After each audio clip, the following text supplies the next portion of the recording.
구원하심이 보좌에 앉으신 하나님께로부터입니다. 구원하심이 보좌에 앉으신 하나님께로부터. 자, 우리가 믿음으로 구원을 받았습니다. 아멘입니까? 아멘. 우리가 하나님을 믿습니다.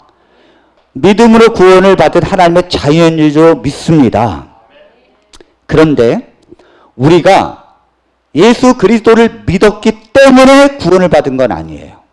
만일 우리가 정말 예수님을 믿었기 때문에 구원을 받은 것이라면 우리의 믿음은 제가 생각해도 의심스러워요.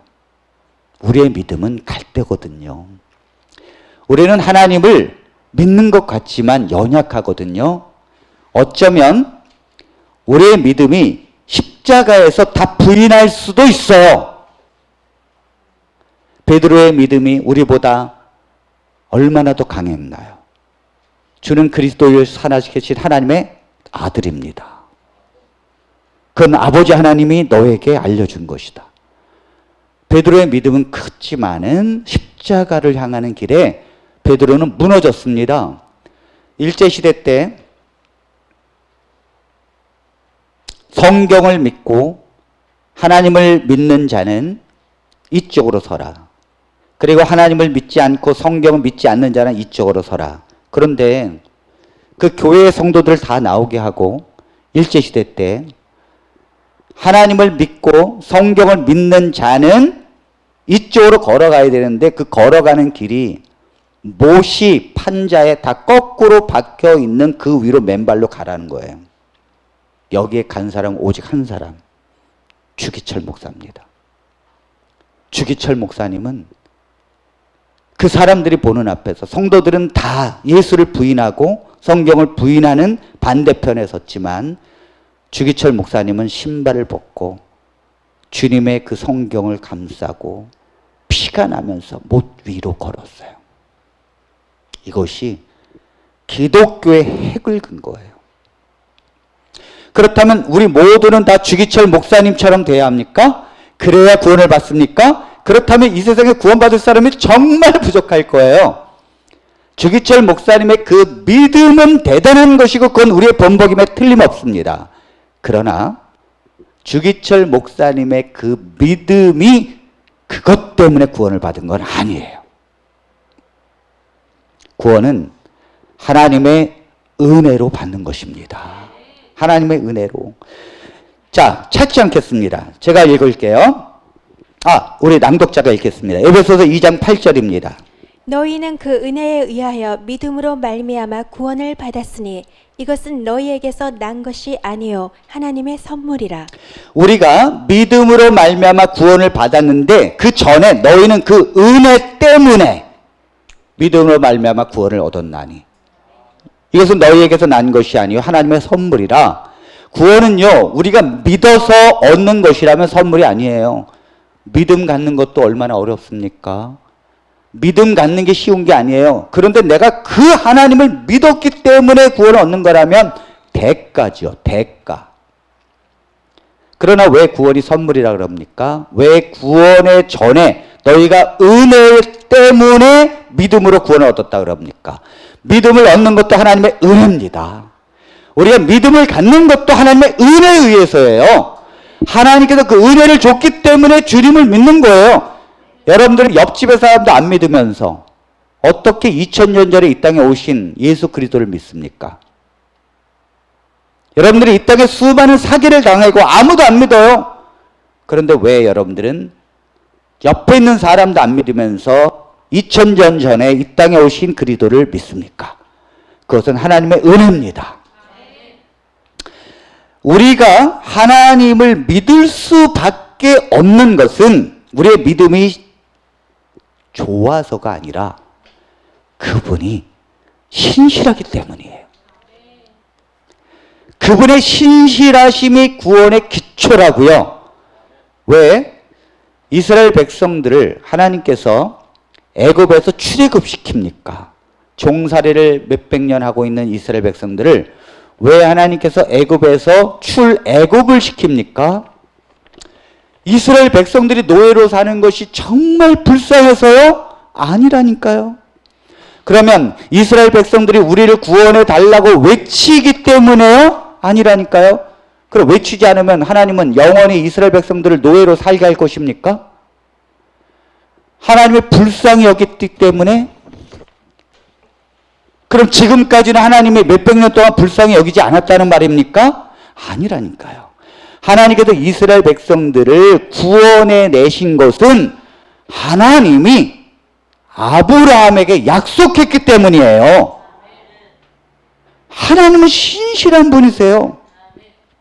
스데반이 죽기 직전에 설교를 합니다. 그 유대인들에게 설교를 합니다. 무엇에 대해서 설교하는가 하면 예수 그리스도에 대해서. 그 예수 그리스도 하나님에 대해서 설교합니다. 그때 말한 게 뭐냐면 아브라함에게 약속한 대로 이스라엘 백성들이 그래서 애굽에서 출애굽된 거다.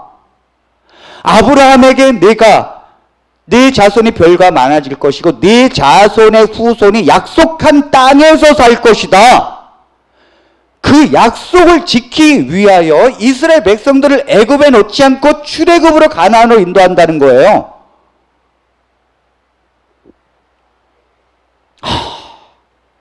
이스라엘 백성들이 잊어졌는데, 그들은 기억도 못하는데, 그들은 아브라함에게 하나님께서 뭐라고 말씀하신 것도 모르는데, 아니 지금 우리는 알지만 성경에 그 당시의 사람들은 성경이 없었거든요. 아브라함에게 무슨 약속을 했는지 모르는데 하나님은 내가 오래전에 너희의 조상 아브라함에게 말했던 그 약속을 지키기 위해서 너희를 출애굽시키는 것이다. 하나님은 신실하신 분이십니다. 신실하신 분이십니다. 하나님은 얼마나 신실하신가 하면 내가 다윗의 후손으로 올 것이다. 다윗의 후손. 성경은요, 구약은 예수 그리스도를 예언한 것입니다. 예수 그리스도가 예언된 대로, 하나님께서 예언된 대로 신실하게 다윗의 후손으로 오셨어요. 그래서 사도행전 13장 22절로 23절에 보니까 이렇게 말씀하십니다. 패하시고 다윗을 왕으로 세우시고 증언하여 이르시되 내가 이새의 아들 다윗을 만나니 내 마음에 맞는 사람이라 내 뜻을 다 이루리라 하시더니 하나님이 약속하신 대로 이 사람의 후손에서 이스라엘을 위하여 구주를 세우셨으니 곧 예수라. 네, 다윗을 보니까 내 뜻과 맞아. 그래서 하나님께서 너의 후손으로 메시아가 태어날 것이다. 이걸 오래전에 약속했단 말이에요. 그런데 하나님이 여기 뭐라 그랬습니까? 하나님이 약속하신 대로 이 사람의 후손에서 이스라엘을 위하여 구주를 세우셨으니 곧 예수라. 하나님이 얼마나 신실하신가 하면 다윗의 뿌리 후손으로 오겠다는 거예요. 그 약속대로 지켰다는 거예요. 소경 거지 바디메오가 다윗의 자손이여 나를 불쌍히 여겨달라는 다윗의 자손이라는 말은 약속된 메시아요. 하나님은 말씀하신 걸 이루신다고요. 우리가 예수님께서 내가 떠나면 보혜사 성령을 너에게 보내줄 것이라 그랬습니다. 그런데 사도행전 2장 33절에 성령이 내릴 때 하나님이 약속한 대로 성령이 임했다고 말해요. 하나님이 약속한 걸 이루신다는 거예요. 자, 우리 사도행전 2장 33절을 읽겠습니다. 하나님이 오른손으로 예수를 높이심에 그가 약속하신 성령을 아버지께 받아서 너희가 보고 듣는 이것을 부어 주셨느니라. 네, 하나님이 반드시 약속하신 걸 이루신다는 거예요. 여러분, 우리가 어떤 대상을 믿으려면 우리가 믿음이 좋아서 믿는 게 아니라 그 믿는 대상이 있어야 합니다. 그런데 그 대상이 어떠냐에 따라서 나의 믿음이 결정되는 거지 내가 믿고 싶다고 믿어지는 게 아니에요. 만일 제가 여기 김성호 집사님이 계신데 제가 만약 김성호 집사님 교회에 부흥의 강사로 왔습니다. 근데 딱 보니까 말씀을 전하는데 우리 김성호 집사님이 정말 사람이 좋아 보여. 물론 그렇지 않을 수도 있지만 좋아 보입니다. 아멘입니까? 그런데 김성호 집사님이 목사님 말씀을 다 듣고 나서 목사님께서 집사님 잠깐만 좀 저 좀 보실까요? 근데 왜 그러십니까? 목사님 오늘 은혜 많이 받았습니다. 부흥의 강사로 오셔서 너무너무 고맙습니다. 근데 집사님 다 좋은데 내가 오늘 급히 20만 원이 필요한데 20만 원 좀 꿔주세요. 제가 일주일 뒤에 바로 통장으로 보내드리겠습니다. 자, 집사님 꿔줄 거예요? 안 꿔줄 거예요? 고개만 끄덕끄덕해서 다 틀리게 얘기해봐요. 오케이. 네, 꿔준답니다. 그래서 20만 원을 꿔줬어요. 목사님이 일주일 뒤에 통장으로 쏴준다 그랬거든요. 통장도 받았어요. 근데 일주일이 지나고 열흘이 돼도 아무 소식이 없어. 목사님이 좀 잊었나 보다. 한 달이 돼도 아무런 소식이 없어. 그래도 김성호 집사님은 전화를 안 할 거예요. 20만 원 목사님 어떻게 된 겁니까? 전화 안 할 사람이에요. 제가 알아요. 그래가지고 1년을 그냥 목사님이 필요하니까 그냥 드렸다고 생각하자. 1년이 지났어요. 잊어먹었는데 1년 뒤에 부흥의 강사가 또 오는데 그 목사님이야. 그래가지고 이 집사님이 그 돈 20만 원 꿔갔던 목사님이 또 오셨네. 그래 한참 또 부흥회 설명합니다. 막 설교하고 끝난 다음에 집사님 오래간만입니다. 어떻게 잘 지냈습니까? 이따 나중에 저를 좀 잠깐 보지요. 그리고 이제 다 가고 불렀는데 집사님 우리 아이가 지금 등록금이 부족해서 그런데 50만 원만 있으면 좀 주세요. 제가 한 열흘 뒤에 이자를 합쳐서 60만 원을 드리겠습니다. 집사님이 꺼줄까요? 안 꺼줄까요? 자, 김성호 집사님에게 물어봐야 되죠. 꺼줄까요? 안 꺼줄 거예요? 오케이. 네. 저 정도입니다. 저 정도는 돼야 합니다. 꺼줬어요. 네, 부인은 여보, 한 번 속지 또 어떻게 해? 그런데도 김성호 집사님이 꺼줬어요. 이제 열흘 뒤에 이자까지 합해서 준다고 하니까 60만 원. 그리고는 이제 시간이 지났는데 열흘이 되고 보름이 돼도 깜깜 소식이야. 아무런 없어. 그래서 이제 어떻게 된 거야? 목사님이 2번씩이나. 그래서 이제 담임 목사님에게 한 3개월 기다렸어요. 그런데도 없어요. 그래서 담임 목사님에게 그때 목사님이 혹시 어디 계십니까? 목사님이 그랬더니 담임 목사님 하시는 말씀이 한 달 전에 유학 갔는데 미국에 유학 갔대. 그리고 1년 뒤에 교회에서 이제 미국에 이제 여행 간다고 이제 집사님과 또 이제 여러 성도들과 목사님이 이제 단체 여행을 갔어요. 그래서 어떻게 가다가 그 여행을 가다가 그 목사님 댁에 머물게 됐어요. 그래서 집사님이 목사님 안녕하세요. 목사님 아이고 반갑다고 김성우 집사님 너무 반갑다고 어떻게 왔냐고. 내 여행 가다가 이렇게 들렸어요. 목사님께서 집사님 저하고 좀 산책 좀 할까요? 그래서 내가 이 유학 와서 너무너무 사실 힘든데 200만 원만 있으면 좀 요 정도 되면 안 꿔주죠. 잘 보세요.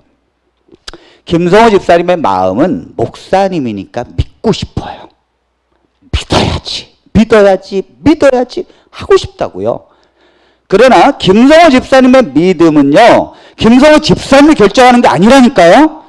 김성호 집사님이 아무리 믿고 싶어도 대상이 신실하지 않으면 믿음이라는 게 나갈 수가 없어요. 믿는다는 것은 그 대상이 신실해야 합니다. 그 예수 그리스도가 하나님이 한 번도 어긴 적이 없는, 한 번도 그 말씀하신 것을 이루지 않은 적이 없는 그 약속하고 기록된 대로 행하시고 죽으시는 예수님, 신실하신 하나님이기 때문에 우리가 믿음이 가는 줄로 믿습니다. 그래서 하나님이 은혜로 우리에게 주는 거예요. 구원의 기초는 하나님이라고요. 믿음이 아니라 구원의 기초는 하나님이십니다. 그분의 신실하심입니다. 신실하심. 히브리서 10장 23절의 말씀을 읽겠습니다. 또 약속하신 이는 미쁘시니 우리가 믿는 도리의 소망을 움직이지 말며 굳게 잡고. 네, 약속하신 이는 미쁘신. 이 미쁘신이라는 말을 공동 번역에는 우리에게 약속을 주신 분은 진실하신 분이시니 우리가 고백하는 그 희망을 굳게 간직하고, 우리가 굳게 간직하고 이 소망이 흔들리지 않고 움직이지 않는 이유는 그분 자체가 배의 닷과 같아서 흔들리지 않는 그분이기 때문에. 그분이 왔다 갔다 하면 우리도 헷갈려. 우리도 어떻게 왔다 갔다 할지 몰라. 근데 그분은요, 신실하게 딱 계시다고요. 회전하는 그림자도 없다는 거예요. 그만큼 뭐예요? 고정되어 있다는 거예요. 그러므로 우리가 그분을 믿는 것입니다. 그 예수 그리스도를 알고 그 하나님을 우리가 이해하게 될 때 믿음은 저절로 가는 거예요. 아멘입니까? 아멘입니다. 우리의 믿음은 부족합니다. 그런데 우리가 그 신실하신 하나님을 믿는다는 게 뭐냐면, 그분이 그러니까 성경에서 말씀하신 것은 믿으면 돼요. 왜냐하면 그 대상이 믿어지기 때문에 그분이 말씀하신 걸 믿을 수 있어요. 아멘입니까? 우리가 믿음이 있어서가 아니고요. 그분 자체가 신실하고 신실하신 분이 말씀하셨으면 그것은 믿는 거예요. 믿음이 가는 거예요. 자, 우리는 믿음이 실제 부족하거든요. 그런데 하나님은 너희는 믿음이 있구나. 그러면 그게 그런 거야. 저는 아닌데요. 아니라니까요. 신실하신 분이 말씀하시면 그걸로 끝난 거라니까요. 자, 창세기 15장 6절에 보면 하나님께서 아브라함을 믿음이 있다라고 말합니다. 한번 읽겠습니다.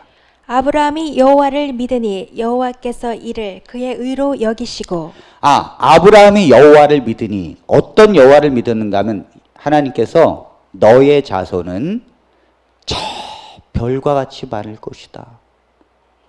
아니, 둘도 아니고 하나도 아니고 별이래, 별. 그런데 이 아브라함이 그냥 단순하게 믿었어요. 단순하게. 어떻게 해요? 그냥 단순하게 믿었어요. 자, 다시요. 완벽하게 믿은 게 아니라 단순하게 믿었다고요. 왜 완벽한 게 아니는가 하면 이건 창세기 15장입니다. 그런데 그 뒤로 보면 안 믿는 게 증거가 나타나요. 그 자손이 별과 같이 많겠다고 했더니 하나님께서 그랬더니 그걸 믿었어요. 그런데 그 뒤로 그랄 왕 아비멜렉에 가서 내 아내가 아니라 누이라고, 나 죽으면 안 된다는 거죠. 그리고 내 종 엘리에셀이 있는데 상속자는 한 사람밖에 없습니다. 하나님. 안 믿는다니까요.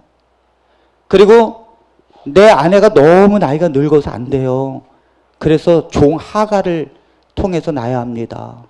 안 믿는다니까요. 하나님이 아니라고, 아브라함과 사라를 통해서 네 자손이 별과 같이 많아질 것이다. 이걸 단순하게 믿은 거지 완벽하게 믿은 게 아니에요. 그 이유는요, 안 믿는 여러 가지의 경험들이 나온다니까요. 그런데 하나님께서 뭐라 하셨는가 하면 그 믿음을 의로 여기시고, 진실하신 하나님이, 신실하신 하나님이 여긴 거예요. 그 의로 여긴 거라고요. 그 믿음을 보시고 의로 여긴 거예요. 아니, 나는 의롭지 않다니까요. 아브라함도 의롭지 않다니까요. 하나님이 여겼대잖아. 너는 의롭다 그게 아니라 여겼대잖아요. 로마서 4장 5절에 있는 말씀을 봉독합니다. 이를 아니할지라도 경건하지 아니한 자를 의롭다 하시는 이를 믿는 자에게는 그의 믿음을 의로 여기시나니. 일도 안 했는데 이 말은 구원을 받기 위해서 한 게 아무것도 없어요. 그런데 그러면서도 경건치도 않아. 근데 하나님이 그런 자를 의롭다고 해준대. 만일 하나님을 안 믿는 사람들은요, 저 사람은 구원받기 위해서 한 게 없고 그 다음에 경건하지도 않아. 근데 하나님께서 너를 의롭다 해주는 거를 인정하지 않아. 이런 사람은 하나님을 안 믿는 사람이에요. 하나님께서 이 말씀이 뭐냐면 이를 아니할지라도 경건치 않은 자를 의롭다 하시는 그 하나님을 믿는 자는 그의 믿음을 의로 여기신다. 이런 뜻이에요. 그러니까 어떤 사람들은 십자가에서 죽어가는 강도가 뭐 하다가 십자가에서 왔어요? 강도짓 하다가 왔거든요. 근데 거기서 예수님 나도 주님의 나라에 기억해 주세요. 그러니까 내가 오늘 나와 함께 낙원에 있을 것이다. 이야, 요거 인정 못합니다. 아니 강도가 어떻게 그 마지막 순간에 하나님이 그를 구원해 줄 수 있어? 강도가 그렇게 말할 때 결국 로마서의 말로 하자면 너를 의롭다 칭해 주는 거 아니에요. 너의 믿음을 의로 여기시는 거잖아요. 그거를 아멘 할렐루야 하나님을 찬양합니다. 강도에게 하나님은 의를 주시고 그를 구원하시는 하나님 찬양합니다. 이런 성도에게는 그 믿음을 의로 여긴다는 거예요. 그러니까 우리가 의로워서가 아니라 의로 여겨주시는 거예요. 사단이 어떻게 하는가 하면 네가 그래가지고 구원받을 수 있을 것 같아. 꼭 언제 이렇게 얘기하냐면 부부싸움으로 대판 싸울 때. 꼭 그것도 언제 싸우는가 하면 교회 올 때와 갈 때 싸워요.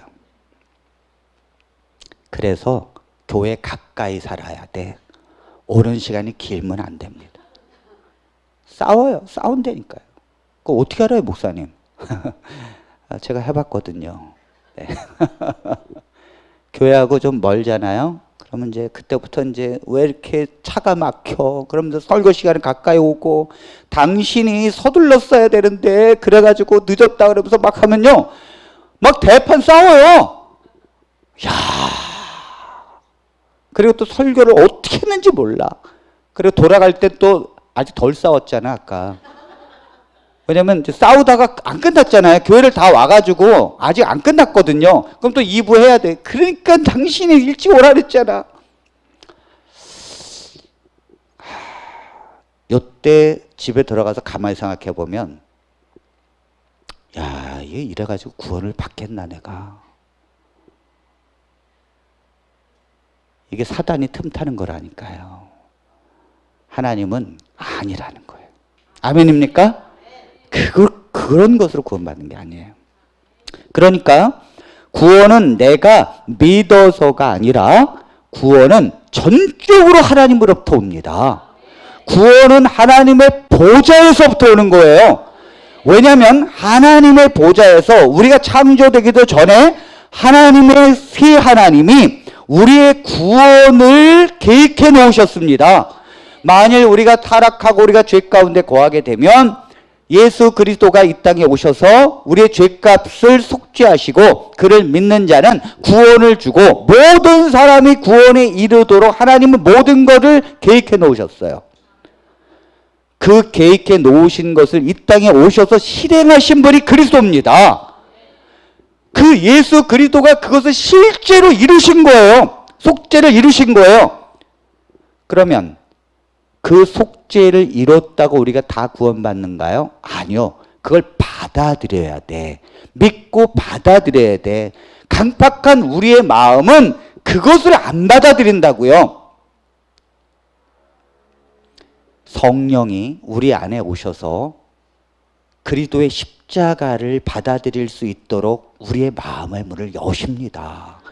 그리고 그것을 믿도록 인도하십니다. 우리가 하는 게 아니라니까요.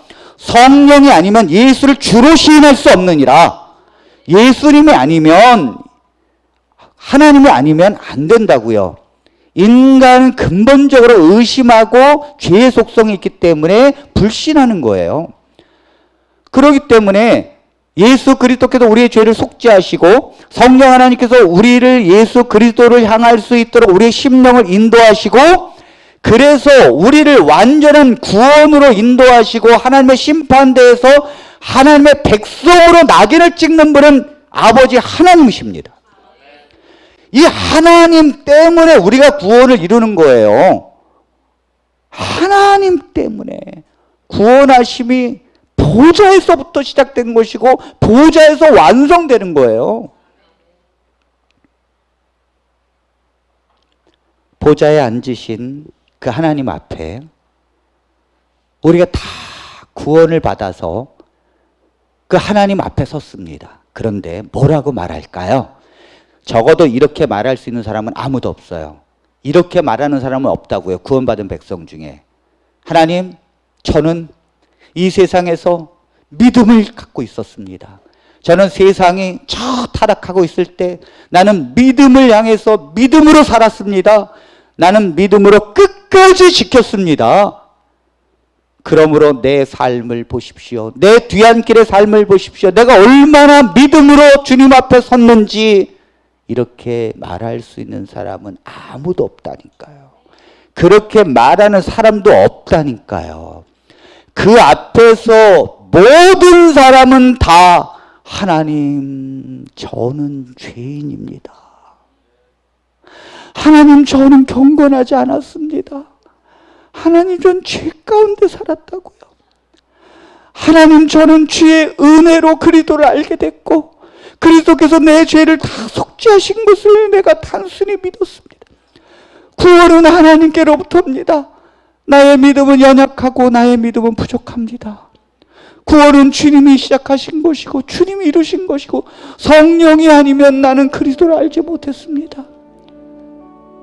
그 하나님이 나를 인도해 주셨고 나를 그리스도 앞으로 인도했고 내가 그리스도 앞에서 울었습니다. 그것뿐입니다. 이제 저는 죄인으로서 그리스도의 십자가의 공로만 의지합니다. 주여, 당신에게서 구원의 결정권을 가지고 있습니다.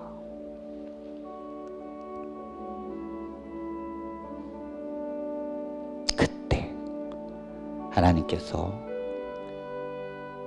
내 모든 것을 내가 너를 이끌었지만 너는 내가 계획해 놓고 내가 실행했고 내가 너의 심령에서 그리스도를 향하게 했던 모든 것을 너는 기쁘게 여겼느니라. 그러므로 너에게 주는 구원은 선물이라고. 구원은 하나님의 보좌로부터, 구원하심이 하나님의 보좌로부터. 아멘, 아멘, 아멘. 우리 하나님을 찬양합니다. 하나님의 구원은 하나님의 보좌로부터, 구원하심이 하나님의 보좌로부터. 우리 하나님을 찬양합니다.